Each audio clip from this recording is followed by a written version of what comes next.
বরিশালবাসী এখন আনন্দে মাতোয়ারা। বরিশালে ঐতিহাসিক বেস পার্কে আমি রয়েছে, এখানে এখন লাখ লাখ মানুষের সমাবেশ ঘটেছে, এখানে সর্বস্তরের মানুষ উঠেছে।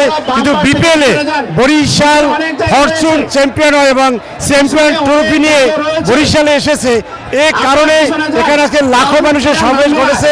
সর্বস্তরের মানুষ এখানে এসেছে, তারা এখানে এই কাপ দেখার জন্য। এবং বরিশাল দ্বিতীয়বারের মতো বরিশাল এবারে চ্যাম্পিয়ন অর্জন করেছে। এখানে শুধু বরিশাল নয়, বরিশালের বাইরে ভোলা, জালকাঠি, পিরিজপুর, বরগুনা সব বিভিন্ন জায়গা থেকে এখানে মানুষ এসেছে, তারা আনন্দ উল্লাস করছে এবং কাপ নিয়ে বরিশালে বিমানযোগ এখানে এসে পৌঁছেছে।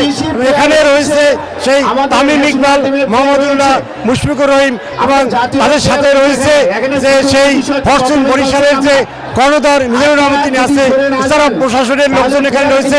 সর্বস্তরের এজন্য আনন্দের বন্যা এবং এই যে বেস পার্কে এখন লক্ষাধিক মানুষের সমাবেশ করেছে, যা না দেখলেই নয়। বরিশালবাসী আনন্দ উল্লাসে ভাসছে এবং মানুষ আর মানুষ যেটি না দেখলে এবং না বলেছে নয়, এছাড়াও এক আনন্দের বন্যা।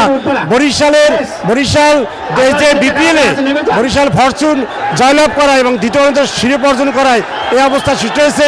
সর্বস্তরের মানুষ এখন এই বরিশাল বেস পার্কে রয়েছে এবং আমরা এটা দেখতে পাচ্ছি যে বরিশাল বেস পার্কে এখন মানুষ আর মানুষ যেন তিল ধরনের ঠাঁই নেই।